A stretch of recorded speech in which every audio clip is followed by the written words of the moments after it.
வணக்கம். Great ventures வழங்கும் லாபம் கமாடிட்டியில் ஜெயிக்கலாமா? இன்றைய நிகழ்ச்சிக்கு நம் அரங்கத்திற்கு வந்திருப்பவர் கிரேட் வெஞ்சர்ஸ் நிறுவனத்தின் தலைவரான திரு ஹரிகரன் அவர்கள். கமாடிட்டியில் ஜெயிப்பது எப்படி என்பது குறித்து நம்முடைய விளக்கம் அளிக்க இருக்கிறார். நேர்களே நீங்கள் செய்ய வேண்டியவை டிவி ஸ்கிரீன்ல பிளாஷ் நட்சத்திரத்தை இந்த நம்பருக்கு டயல் செய்து உங்கள் கேள்விகளை கேட்கலாம். வாங்க நிகழ்ச்சிக்கு போகலாம். வணக்கம் சார்.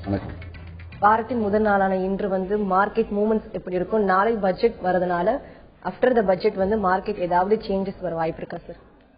சென்ற வாரம் வெள்ளிக்கிழமை அன்னைக்கு யூஎஸ் மார்க்கெட் இல்ல அப்படின்னு சொல்லிட்டு சொல்லியிருந்தோம், குறிப்பிட்டிருந்தோம். வெள்ளிக்கிழமை யூஎஸ் மார்க்கெட் இல்ல அப்படிங்கறதுனால மூவ்மெண்ட்ஸும் பெருசா இல்ல. அதே மாதிரி இன்னைக்கு ப்ராஃபிட்ஸும் ஐ மீன் லெவல்ஸ் பேஸ்ல பார்த்தோம்னா ப்ராஃபிட்டும் லாஸும் கம்மியா தான் இருக்கு. அதெல்லாம் இன்ட்ராடேக்கு பெட்டர் மார்க்கெட்டா இருக்கும். அதாவது இன்ட்ராடே கூட மோஸ்ட்லி மார்னிங் 6:30க்குள்ளேயே ஹிட் ஆகிற மாதிரி தான் இருக்கும் மார்க்கெட் இன்னைக்கு டார்கெட்ஸை பொறுத்தவரையில. ஆனா கோல்டு சில்வரை பொறுத்த வரைக்கும் இந்த வாரம் சைட்வே மார்க்கெட்டா தான் இருக்கும். ரீசன் என்ன? ஒன்னு ஃபண்டமெண்டல் நியூஸ் வீக்கா இருக்கு. ஈராக் இஷ்யூ செட்டில் ஆயிடுச்சு. அடுத்து நான் ஃபார்ம் பேரோல் டேட்டா சென்ற வாரம் வியாழன் என்று வெளியான வேலைவாய்ப்பு பற்றோர் விகிதம் எண்ணிக்கை குறைஞ்சிருக்கு. அப்படின்னா டாலர் ஸ்ட்ராங் ஆகும் அப்படின்ற ஒரு பட்சத்துல கோல்ட்ல இருக்க முதலீடுகள் டாலருக்கு போனால கோல்டு இறங்க ஆரம்பிச்சிருக்கு. ஸோ அதனை அடுத்து வெள்ளி கூடுதலா இறங்க ஆரம்பிச்சிருக்கு. பட் டெக்னிக்கலாக எடுத்து பார்த்தோம் அப்படின்னா $1305 மார்க்கெட் பிரேக் ஆக முடியல போன வாரம். அது பிரேக் இருந்தது அப்படின்னா ஃபைன் மார்க்கெட் ஸ்லோவா மீடியம் லெவல்ல மார்க்கெட் ரிவர்ஸ் ஆக போகுதுன்னு சொல்லிட்டு எதிர்பார்த்திருக்கலாம். ஆனா 1305 மார்க்கெட் பிரேக் ஆகல. அதே மாதிரி ஹை செல் 1332 பிரேக் ஆகல. ஸோ ப்ராப்ளி இன்னைக்கு நாள்ல அது ஆச்சு. ஒன்னு ஐதர் அப் சைட்லயோ டவுன் சைட்லயோ ஆச்சுன்னா மார்க்கெட் நம்ம ட்ரெண்ட் கிடைக்குவாங்க. ஆனா மார்க்கெட் இப்பத்தி $1316 தான் முடிவடைஞ்சிருக்கு. அது நடுத்தரமா இருக்கிறதுனால நம்ம பொறுத்து இருந்து தான் பார்க்கணும் கோல்டு சில்வரை பொறுத்தவரை. சார், லாஸ்ட் 7 இயர்ஸா சைனா ஸ்பாட் கோல்டு மார்க்கெட்ல ஒரு பெரிய அளவுல ஒரு பிளேஸ் பிடிச்சிருக்குன்னு சொல்றாங்க. அதை பத்தி மேலும் ஒரு கூடுதல் தகவல். இல்ல, கடந்த 7 வருஷமா எடுத்தோம்னா சைனா கோல்டுல இன்வெஸ்ட்மெண்ட் அதிகப்படுத்திட்டே இருந்தாங்க. லைக் சைனா தான் நம்ம 1ல வந்தாங்க. லாஸ்ட் 3 இயர்ஸ் எடுத்தோம்னா ஸ்பெசிபிக்கா சைனீஸ் கோல்டு டிமாண்ட் தனியா பேச ஆரம்பிச்சாங்க. ஏன்னா அவங்களோட எக்கானமி நல்லா இருக்கு, பொருளாதாரம் நல்லா இருக்கு அப்படின்னும் போது அவங்க முதலீடுகள் தங்கத்துல போட ஆரம்பிச்சிருக்காங்க. தங்கம் அதிக ஸ்பாட் கோல்ல அவங்க நிறைய இடம் பிடிச்சாங்க. தொடர்ந்து பேசலாம் சார். ஒரு நேர் லைன்ல இருக்காங்க. வணக்கம் ஐயோ. சொல்லுங்க ஐயோ, உங்க கேள்வி என்ன? சத்தமா கேளுங்க. வியாழக்கிழமை பாத்தீங்கன்னா யூஎஸ்ஏ டாலர் கீழே இறங்கி இருந்தது. மெட்டல்ஸ் ரொம்ப மேல பண்ண என்ன சார் காரணம்? ஒன்று யூஎஸ் டாலர் ரேட்டு கீழே இருந்தது, மேல வந்திருந்தது. என்ன காரணம்? பேஸ் மெட்டல்ஸ் மேல வந்ததுங்களா? பாத்தீங்கன்னா யூஎஸ்ஏ மார்க்கெட் மூவ்மெண்ட் இல்லாம இருக்கு 8 மணிக்கு மேல. அதாவது யூஎஸ் மார்க்கெட்ல மூவ்மெண்ட் இல்ல, இங்க பேஸ் மெட்டல்ஸ் மட்டும் மேல ஏன் கூடுச்சு அப்படின்னு கேக்குறீங்க. பேஸ் மெட்டல்ஸ் பொறுத்தவரை யூஎஸ் மார்க்கெட் நம்ம பார்க்க கூடாது. லண்டன் மெட்டல் எக்ஸ்சேஞ்ச் மார்க்கெட் தான் பார்க்கணும். லண்டன் மெட்டல் எக்ஸ்சேஞ்ச்ல மதியம் 1-2 மணிக்கு உங்களுக்கு வெளியாகக்கூடிய அந்த இன்வென்டரி லெவல பேஸ் பண்ணி தான் உங்களுக்கு அன்னைக்கு மார்க்கெட் இருக்கும். பிளஸ் பேஸ் மெட்டல்ஸ்க்கு தனிப்பட்ட செய்திகள் எதுவும் உலக அளவில் யூஎஸ் மார்க்கெட் லீவா இருந்தா என்ன, சைனீஸ் மார்க்கெட் எதுவும் டிமாண்ட் ரைஸ் ஆயிருக்கு, இல்ல ஏதோ ஒரு மேனுஃபேக்சரிங் இண்டெக்ஸ் பெட்டரா இருக்குன்ற மாதிரி செய்தி அந்த நாடுல வெளியாகி இருந்தாலும் இன்னைக்கு மதியம் லண்டன் மெட்டல் எக்ஸ்சேஞ்ச் ஓபனிங் இந்திய நேரத்தின்படி இன்று மதியம் லண்டன் மெட்டல் எக்ஸ்சேஞ்ச் ஓபனிங் அந்த ரேட்ல ஓபன் ஆகலாம்ன்றது முன்கூட்டியே இங்க இந்தியாவில கணிச்சு இங்க விலை மாறுறதுதான் கரெக்ட். இன்னைக்கு அதே அன்னைக்கு மார்க்கெட் அங்க லைக் சைனீஸ் மார்க்கெட்ல சைனால கொஞ்சம் டிமாண்ட் இருக்கிறதுனால விலை ஏறுங்கிறது எல்லாருக்குமே தெரிஞ்சிருந்தது. அப்படின்னா எல்லாருமே அன்னைக்கே வாங்கி வச்சிருவாங்க இல்லையா? சோ அதுக்கு இடம் கொடுக்க மாட்டாங்க. அதனால எம்செக்ஸோட at part of the world என்னென்ன வேர்ல்ட் நியூஸ் வருதோ இன்கேஸ் யூஎஸ் மார்க்கெட் இல்ல அப்படின்னா இல்ல லண்டன் மெட்டல் எக்ஸ்சேஞ்ச் மார்க்கெட் இருந்துச்சு, சைனீஸ் மார்க்கெட் இருந்தது. சோ அந்த மார்க்கெட்ஸ் வெளியாகக்கூடிய செய்திகளுக்கு இங்க விலை மாற்றம் முன்கூட்டியே இருக்கும். அதனால அது சரியான விஷயம் தான். தொடர்ந்து பேசலாம் சார். திருவள்ளூர்ல இருந்து ஒரு நேர் லைன்ல இருக்காங்க. வணக்கம் சரவணன். மேடம் ஐயா வணக்கங்க ஐயா. என் பேர் சரவணன். நான் திருவள்ளூர்ல இருந்து பேசுறேங்க ஐயா. வணக்கம், சொல்லுங்க சரவணன். ஐயா உங்களுடைய நிகழ்ச்சிகள் எல்லாமே ரொம்ப சிறப்பா இருக்கு, ரொம்ப சந்தோஷம். எங்களை மாதிரி நான் புதுசா இப்போ கமாடிட்டிக்குள்ள வந்திருக்கேன். இந்த மாதிரியான நிகழ்ச்சி எனக்கும் மக்களுக்கும் பெரிய அளவுல பயனுள்ளதா இருக்கு. அதுக்கு உங்களுக்கும் உங்களுடைய நிறுவனத்துக்கும் என்னுடைய மனமார்ந்த நன்றியை தெரிவிச்சுக்கிறேன். அது இல்லாம கடந்த வெள்ளிக்கிழமை அன்னைக்கு கமாடிட்டி மட்டும் இல்லாம ஜோதிடமும் சொல்லியிருந்தாங்க ஐயா. ஆனா என்னன்னு கேட்டாட்டா நாளடைவுல கமாடிட்டியை தாண்டி ஜோதிடம் சார்ந்த கேள்விகளே நிறைய போயிட்டு இருந்தது. அத குறைவா இருந்ததுன்னா ரொம்ப சிறப்பா இருக்கும். அது கவனிக்க வேண்டிய ஒரு விஷயம். அதாவது நான் நேயர்களுக்கு சொல்ல விரும்புறேன், இது வந்து வெள்ளிக்கிழமை அன்னைக்கு உங்களுக்கு கொடுக்கக்கூடிய நிகழ்ச்சி பெரிய அளவுல செலவு பண்ணி ஆஸ்ட்ரோ டெக்னிக்ஸ் தனியா உள்ள எடுத்து வந்து அது பொது அந்த விஷயத்திலும் நம்பிக்கை இருக்கவங்களுக்காக அது நடத்தக்கூடிய நிகழ்ச்சிங்கிறதுனால கமாடிட்டி முதலீடுகளை பத்தி மட்டும் நீங்க வெள்ளிக்கிழமை அந்த கேள்வியை கேட்டு உங்களுக்கு பயனுள்ள விஷயங்களை தெரிஞ்சிட்டீங்கன்னா நல்லது. அதான் நிகழ்ச்சியை வந்து தவறான முறையில் எடுத்துட்டு போக வேண்டாம். ஈவன் கேள்வி கேட்கறது நீங்க இப்ப எந்த மாதிரி கேட்கலாம்னா, இந்த மாதிரி வந்து நான் இந்த ராசி எனக்கு நான் இப்ப வந்து எந்த கமாடிட்டியில ட்ரேட் பண்ணலாம், பேஸ் மெட்டல்ஸ்ல போலாமா இல்ல புல்லியன்ல போலாமா இல்லைன்னா க்ரூட் ஆயில் எனர்ஜிஸ்ல போலாமா அப்படிங்கிற மாதிரி கேட்டுட்டு எப்ப எந்த நாளுக்கு மேல அதுல இறங்கலாம் இல்ல இன்னைக்கு இறங்கலாமா, அப்படியே இறங்கினாலும் வாங்கி விற்கலாமா வித்து வாங்கலாமா, இந்த மாதிரி விஷயங்களை கேட்டீங்கன்னா உங்களுக்கு பயனுள்ளதா இருக்கும். இது ஆஸ்ட்ரோ டெக்னிக்ஸ் அப்படிங்கிறது வடநாட்டுல பெரிய அளவுல சரியான முறையில பயன்படுத்திட்டு இருக்காங்க. அதை வந்து தென்னிந்தியாவுக்கு எடுத்துட்டு வரணுங்கிற ஒரு நோக்கத்துல எடுத்து வந்திருக்கேன். சரியான முறையில் அதாவது ஆஸ்ட்ரோ மேல் நம்பிக்கை இருக்கவங்க அதை பயன்படுத்திக்கலாம். நன்றி சார். நீங்க பேசும்போது சொன்னீங்க புல்லியன்ஸ் மே ரிமைன் வந்து சைட்வே மார்க்கெட்டா இருக்கும்னு சொன்னீங்க. சோ இந்த தருணத்துல வந்து இன்வெஸ்டர்ஸ் வந்து முதலீடுகள் வந்து அதிகரிக்க வாய்ப்பு இருக்கா சார்? இன்வெஸ்ட் பண்றவங்க அதிகமா பண்ணுவாங்களா இந்த டைம்ல? புல்லியன்ஸ் அதிகரிக்க வாய்ப்பு இருக்குன்னு நான் சொல்ல. இது சைட்வே மார்க்கெட் தான் இப்படி சொல்றேன். அதாவது 1332 இருந்தது 1340 வரைக்கும் இப்போதைக்கு ரேஞ்ச் கிடைச்சிருக்கு. ஸோ 1340க்கு மேல மார்க்கெட் ஒரு நாள் முடிவடைஞ்சதுன்னா அப் ட்ரெண்ட் அங்கிருந்தா கன்ஃபார்ம் ஆகும். So it's A pure sideway market. அதாவது 1220க்கும் 1280க்கும் இடையில மார்க்கெட் எப்படி இருந்ததோ அதே சிச்சுவேஷன் தான் இப்ப 1280க்கும் 1340க்கும் இடையில அந்த $60 இங்க அப்படியே ஷிஃப்ட் ஆயிருக்கு. இப்ப இந்த ரேஞ்சில் இருந்துட்டு இருக்கு. ஸோ அதனால நம்ம வந்து இதை வச்சு நம்ம ட்ரெண்டே கணிக்க கூடாது. அதாவது ஒரு 1280க்கு இதுக்கு முன்னாடி வாட்டி மார்க்கெட் இறங்குறதுக்கு முன்பு எடுத்து பார்த்தோம்னா கோல்டு இதே விலையில தான் இருந்தது. 1280 வரதுக்கு முன்னாடி 1330 1340 இருந்துதான் மார்க்கெட் இறங்குச்சு. அகைன் ஒரு லோ ரேஞ்சை பிக்ஸ் பண்ணி திருப்பி இப்ப back to the normal range போயிருக்கு. அதனால இப்போதைக்கு எதுவும் ட்ரெண்ட் எதுவும் கன்ஃபார்ம் பண்ண வேண்டாம். நம்ம சார் யார் வந்து ஃபியூச்சர் ட்ரேட் மார்க்கெட் வந்து பயன்படுத்துவாங்க? ஹெட்ஜர் ஆர் ஸ்பெகுலேட்டர்ஸ் பயன்படுத்துவாங்களா sir future market? Hedger or speculator அப்படின்னா ஹெட்ஜர் யாரு ஸ்பெகுலேட்டர் யாருன்னு சொல்லிடணும். ஸ்பெகுலேட்டர்ஸ் யாருன்னு பார்த்தா நிகழ்ச்சி பார்த்துட்டு ரீடெய்லர்ஸ், அதாவது ஒரு இண்டிவிஜுவல் கிளைண்ட் நான் ட்ரேட் பண்ண போறேன் அப்படிங்கிறதுக்காக வரவங்க பேர் ஸ்பெகுலேட்டர்ஸ். மார்க்கெட்டோட ஏத்தம் இறக்கத்துல லாபம் பார்க்க போறேன், நான் வந்து நிஜ வியாபாரி இல்ல அப்படிங்கிறவங்களுக்கு பேர் ஸ்பெகுலேட்டர்ஸ். ஹெட்ஜர்ஸ் யாருன்னு பாத்தீங்கன்னா நிஜ வியாபாரிகள் தான் ஹெட்ஜர்ஸ். நிஜ வியாபாரிகள் இப்ப காப்பர் வந்து ஒரு உதாரணத்துக்கு ஒரு 10 டன் 20 30 டன் 50 டன் இம்போர்ட் பண்றேன். இப்ப நான் ஒரு ஹெட்ஜர்னு வச்சுக்கலாம். 50 டன் நான் இம்போர்ட் பண்ண போறேன். நான் விலை கிலோவோட விலை வந்து ஃபார் எக்ஸாம்பிள் 435 ரூபாய்க்கு நான் நிர்ணயிச்சு நான் இறக்குமதி பண்றதுக்கு பிக்ஸ் பண்ணிட்டேன். இங்க வந்து இறங்குறதுக்கு ஒரு வாரத்துக்குள்ள மார்க்கெட்டோட விலை 430 ரூபாய்க்கு வந்துருச்சுன்னா கிலோக்கு 5 ரூபாய், ஒரு டன்னுக்கு 5000 ரூபாய், 50 டன்னுக்கு 2.5 லட்சம் ரூபாய் எனக்கு நஷ்டம். சோ இந்த நஷ்டத்தை நான் குறைக்கணும் அப்படிங்கிறதுக்காக நான் என்ன பண்ணுவேன், ஆன்லைன்ல அதாவது 435க்கு நான் அங்க பை பண்ணும்போது பிக்ஸ் பண்ணும்போது ரேட்டை நிர்ணயிச்சு நான் ரியல் மார்க்கெட்ல நான் புக் பண்ணும்போது இங்க நிஜ மார்க்கெட் இங்க ஃபியூச்சர்ஸ் கான்ட்ராக்ட் ஆன்லைன் M6ல வந்துட்டு நான் அதே 50 டன்னை நான் செல் பண்ணி விட்டுருவேன். சோ எனக்கு அங்க இருந்து மார்க்கெட் இம்போர்ட் பண்ண ப்ராடக்ட் எனக்கு இறங்குறது அந்த 15 நாளுக்குள்ள விலை 5 ரூபாய் கிலோ குறைஞ்சாலும் அதே 5 ரூபாய் எனக்கு இங்க லாபத்தை கொடுக்குதுங்கிறதுக்கு அந்த லாபம் அங்க ரியல் மார்க்கெட்ல வரக்கூடிய நஷ்டமாக இல்லாமல் அந்த லாபத்தை இங்க ஈட்டுறதுக்காக முயற்சி எடுக்கிறவங்க பேர் தான் ஹெட்ஜர்ஸ். அதாவது hedging between physical goods and futures contract தான் வந்து ஹெட்ஜர்னே சொல்லுவோம். அந்த ரிஸ்கை ஹெட்ஜ் பண்றதுக்கு பேர் தான் ஹெட்ஜர்ஸ் சொல்லுவோம். சோ அதனால அது வேறு இது தொடர்ந்து பேசலாம் சார். அடுத்த நீர் லைன்ல இருக்காங்க. வணக்கம் ஸ்ரீதரன். மேடம் வணக்கம் மேடம். நான் வந்து ஸ்ரீதரன் நந்தனத்துல பேசுறேன். சொல்லுங்க ஸ்ரீதரன், உங்க கேள்வி என்னன்னு தெளிவா கேளுங்க. சார் வணக்கம் சார். வணக்கம் சார். சார் இப்ப வந்து இந்த தங்கம் வந்து ஏறுது இறங்குதுன்னு சொல்ல இது வந்துட்டு இருக்கு. இது வந்து இதுவரையில தங்கம் வந்து எவ்வளவு இறக்குமதி பண்ணிருக்காங்க, இன்னும் எவ்வளவு டிமாண்ட் இருக்கு இதுக்கு? இது வந்து இந்த மாதிரி ஏறிட்டே இருக்குமா இல்ல இறங்குமா? இந்த மாதிரி தான் போயிட்டு இருக்குமா? ஏறி இறங்குது போகுது. டிமாண்ட் அவ்வளவு இருக்குதா இந்தியால? இது இந்திய அளவுல கேக்குறீங்களா இல்ல உலக அளவுல கேக்குறீங்களா? இந்தியாவில சார். உலகமே வேணாம் சார், நம்ம இந்தியாவில மட்டும் கேக்குறேன். இன்னைக்கு ஒரு வீட்டுக்கு 100 சவரன் நகை வச்சிருக்காங்க. 100 சவரன் நகை வச்சுட்டு திரும்ப போய் கடையில வாங்குறாங்க. அது இன்வெஸ்ட்மெண்டா பண்றாங்களா இல்ல ஏற்றுமதி பண்றாங்களா? ஏறுது இறங்குது பிரைஸ். இது எனக்கு கொஞ்சம் தெளிவா சொல்லுங்க சார். இல்ல சாரி நான் உங்களை டிஸ்டர்ப் பண்ண நினைக்கிறேன்.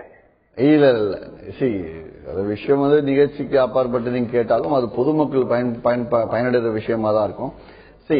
அதாவது நம்ம இந்தியால வந்து நம்ம என்னதான் டிமாண்ட் கொடுத்தாலும் ஒரு தனிப்பட்ட நபர் இப்ப பொதுமக்கள் எல்லாம் கோல்டு நிறைய வாங்க ஆரம்பிச்சுட்டாங்கன்ற ஒரு செய்தி வெளியானாலும் என்னோட 10 வருஷ அனுபவத்துல பார்த்தோம்னா இப்ப அங்க வந்து யூஎஸ்ல விலை மாற்றம் இதனால ஆகவே ஆகாது. விலை இந்தியாவில் விலை எப்படி நிர்ணயிக்கப்படுது அப்படிங்கிற எல்லாரும் தெரிஞ்சுக்கணும். இந்தியாவில் விலை நிர்ணயிக்கப்படலை.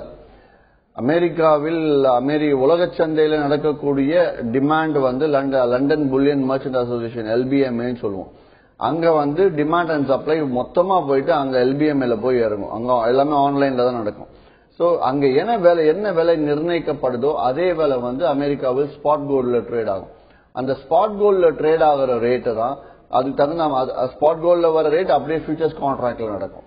அதாவது முன்பேற வர்த்தகத்துல அங்க அமெரிக்காவில் நிர்ணயிக்கப்படக்கூடிய அந்த விலைய அப்படியே இங்க டாலர்ல இருந்து ருப்பிக்கு கன்வெர்ட் பண்ணி இங்க நம்ம இந்திய அரசாங்கத்தோட வரி விதிமுறைகளுக்கு தகுந்த மாதிரி ஆப்ட்ராய் சார்ஜஸ் எல்லாம் போட்டு இங்க ஒரு விலையை உங்களுக்கு கொடுப்போம். சோ அந்த விலை தான் நம்ம யூஸ் பண்ற விலையை தவிர இங்க இந்தியாவில இன்னைக்கு ஒரு கல்யாண சீசன் டிமாண்ட் அதிகமா இருக்கும், தீபாவளி டிமாண்ட் அதிகமா இருக்கும்னு சொல்லிட்டு அங்க LBM லண்டன்லயோ இல்லைன்னா யூஎஸ்லயோ வந்து விலை மாறுறது 199% நடக்கிறது கிடையாது. சோ அதனால நம்ம அதை பத்தி ஒரி பண்ணிக்க வேண்டாம். அதே மாதிரி இந்தியாவில எல்லாரும் வந்து கோல்டு வாங்கிட்டே இருக்காங்களே, ஏன் வாங்குறாங்க அப்படின்னா நீங்களே எடுத்துக்கோங்க, பணம் இருந்தா ஒண்ணு மண்ணுல போட போறீங்க இல்ல பொண்ணுல போட போறீங்க, அவ்வளவுதான். சோ அந்த மாதிரி பார்ஷியல் இன்வெஸ்ட்மெண்ட் இன்னைக்கு கோல்டுல வரதும் லேண்டுக்கு பார்ஷியல் இன்வெஸ்ட்மெண்ட் போறதும் நமக்கு அதாவது ட்ரெடிஷனலா நம்ம பண்ணிட்டு இருக்க ஒரு விஷயம். அதனால இது யாரா இருந்தாலும் இதுதான் செய்ய போறாங்க. சார் பெங்களூர்ல இருந்து ஒரு நேர் லைன்ல இருக்காங்க. வணக்கம் விஜயகுமார். வணக்கங்க. சொல்லுங்க விஜயகுமார். ஹலோ சொல்லுங்க விஜயகுமார், கேக்குது. வணக்கம் சார். வணக்கம். எனக்கு ஒரு டவுட்டுங்க. நான் சில்வர் ஆக்சுவலா பண்ணிட்டு இருக்கேன். ஒரு 1.5 இயர்ஸா பண்ணிட்டு இருக்கேன். இப்ப நீங்க குடுக்கற லெவல்ஸ் வந்து இப்போ 44,800 கீழே போனாதான் செல்லு, 45,100 மேல போனாதான் பை பண்ணணும் அப்படிங்கிறீங்க. சோ இன்னைக்கு மார்க்கெட் ஓபன் வந்து இப்ப 44,900 or 45,000 இருந்தது அப்படின்னா அதுல பை பண்ணணுங்களா செல் பண்ணுமா, இல்ல அந்த ரேஞ்ச் வந்தா மட்டும் தான் பண்ணுங்களா? அதாவது இன்னைக்கு சில்வர் எக்ஸாம்பிளா வச்சு சொல்லலாம். அதாவது ஃபார் எக்ஸாம்பிள் 45,114 மேல இன்னைக்கு ஏறிச்சுன்னா பைன்னு சொல்றேன். முதல் டார்கெட் 45,204, கிட்டத்தட்ட வந்து 90 rupees தான் டார்கெட்டே இருக்கு. எதுக்காக கம்மியான டார்கெட்னா வெள்ளிக்கிழமை மார்க்கெட் இல்ல அப்படிங்கறதுனால. இதே வந்து செல்லிங் 44,946 கீழே செல்லிங் போலாம் அப்படிங்கிற. நீங்க என்ன கேக்குறீங்க, இதே மார்க்கெட் ஓபன்லயே 45,300 இருந்துச்சு, நீங்க 45,114 மேல தான் பை பண்ண சொல்றீங்க, 45,300 இருந்துச்சு அப்படின்னா ட்ரேடிங் பண்ணக்கூடாது, விட்டுருங்க.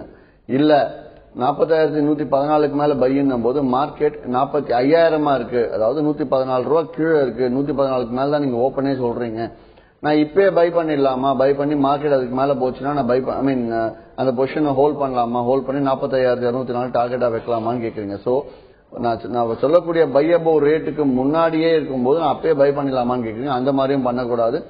இந்த விலைக்கு மேலதான் மார்க்கெட் வந்து பிரஷரே கிரியேட் ஆகும். சோ அதனால 45,114 மேல தான் நீங்க பையே பண்ணணும்.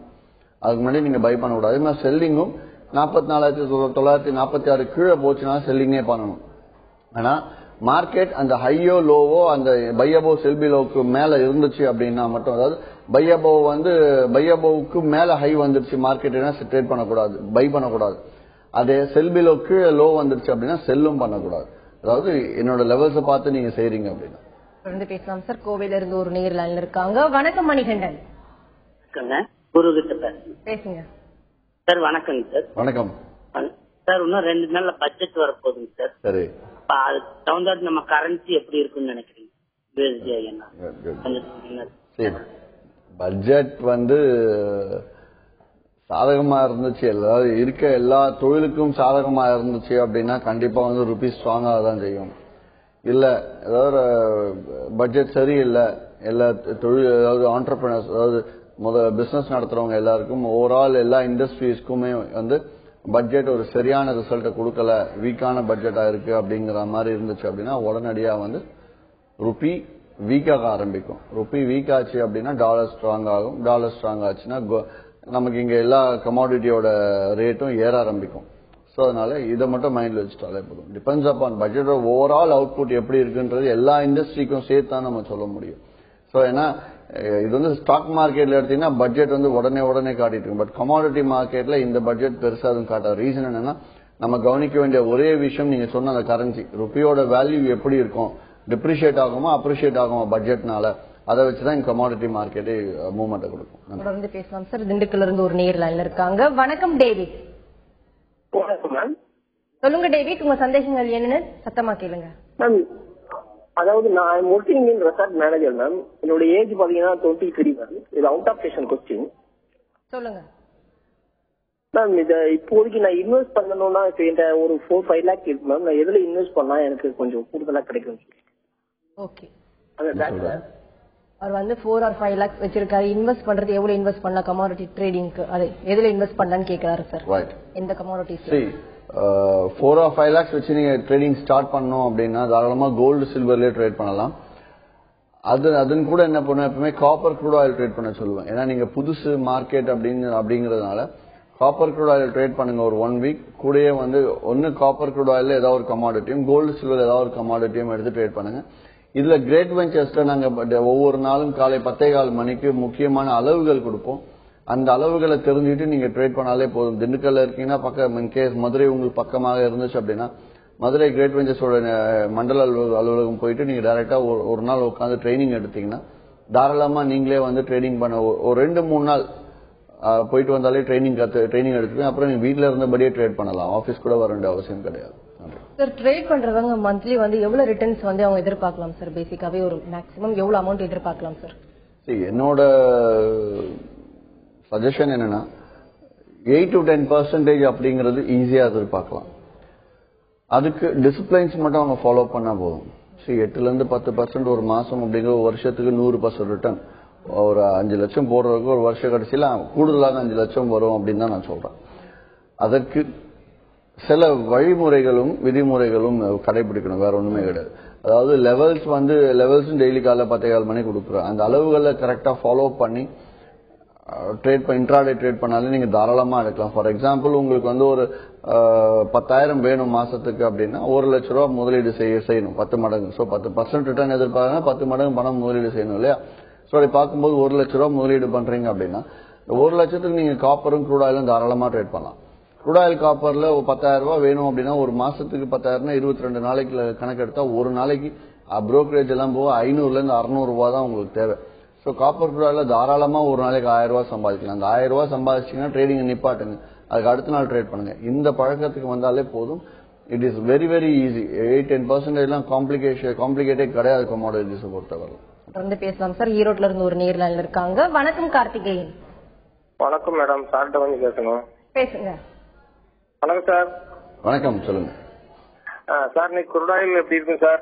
அதோட கொஞ்சம் லெவல் சொல்லுங்க சார். ரைட். க்ரூட் ஆயில் இன்னைக்கு 6228க்கு மேல ஏறுச்சுன்னா பை பண்ணுங்க. முதல் டார்கெட் 6236, வெறும் 8 ரூபாய் தான் டார்கெட். ஏன்னா வெள்ளிக்கிழமை மார்க்கெட் இல்ல, யுஎஸ் மார்க்கெட் இல்ல அப்படிங்கறதுனால. இரண்டாவது டார்கெட் 6249. இதே டவுன் சைட்ல 6214 போச்சுன்னா செல்லிங் போங்க. முதல் டார்கெட் 6207. ஸோ டார்கெட் கம்மியா இருக்குங்கிறதுனால உங்களுக்கு லாபம் அதிகமா வேணும்னா 2 லாட்டா நீங்க பையோ இல்ல 2 லாட்டா லெவல்ஸ் செல் பண்ணி நீங்க லாபத்தை எடுக்கலாம். நன்றி. தொடர்ந்து பேசலாம் சார். திண்டுக்கல்ல இருந்து ஒரு நேர்ல இருக்காங்க. வணக்கம் சுந்தரராஜன். மேடம், சார்ட்ட பேசணும். சொல்லுங்க சுந்தரராஜன். சார்ட்ட பேசணும் மேடம். பேசுங்க சார். ஹலோ, வணக்கம், சொல்லுங்க சார். இப்போ நம்ம ட்ரேட் வெஞ்சர்ஸ்ல நம்ம இதை அப்ளிகேஷன் வாங்கி இது பண்ணிட்டோம்னா நமக்கு லெவல்ஸ்ல அனுப்பி விட்டுருவீங்களா சார்? நீங்க அக்கௌண்ட் ஓபன் பண்ணிட்டாலே அக்கௌண்ட் ஓபன் பண்ணி நீங்க முதலீடு செஞ்ச உடனே உங்களுக்கு லெவல்ஸ் வந்து ஓபன் பண்ணி கொடுத்துருவாங்க. ஆனால் முதல் முறை மட்டும் நீங்க போன்ல அளவுகள் வாங்கி ட்ரேட் பண்ணா, ஏன்னா அதுக்கப்புறம் தான் ஆக்டிவேட் ஆகும். அதே மாதிரி நீங்க எந்த கமாடிட்டியில கடந்த 3 நாள் நீங்க ட்ரேட் பண்ணிருக்கீங்களோ அந்த கமாடிட்டிக்கான அளவு மட்டும்தான் உங்களுக்கு வரும். ஸோ இப்போ இன்கேஸ் நான் வந்து க்ரூட் ஆயில் நான் இப்போ இன்னைக்கு ட்ரேட் பண்ணணும்னு நினைக்கிறேன், ஆனா வந்து எனக்கு கடந்த 3 நாட்கள் நான் க்ரூட் ஆயில் பண்றதுனால எனக்கு இன்னைக்கு வராது, என்ன பண்றதுன்னு நீங்க கேட்டீங்கன்னா அந்த ஒரு நாள் நீங்க போன் பண்ணி நீங்க லெவல்ஸை கேட்டு க்ரூட் ஆயிலுக்கு மட்டும் நீங்க லெவல்ஸ் கேட்டு நீங்க பண்ண ஸ்டார்ட் பண்ணீங்க அப்படின்னா அடுத்த 3 நாள் உங்களுக்கு வரப்போகுது. நன்றி சார். கமாடிட்டி ட்ரேடிங் பண்றவங்க வந்து எதுக்கு கிரேட் வெஞ்சர்ஸ்ல வரணும், என்ன எதிர்பார்க்கலாம் சார் கமாடிட்டி ட்ரேடிங் வந்த பிறகு? கமாடிட்டி ட்ரேடிங் எதுக்காக கமாடிட்டிஸ்க்கு வரணும்னா பணம் சம்பாதிக்கணுங்கிறதுக்காக வரணும்.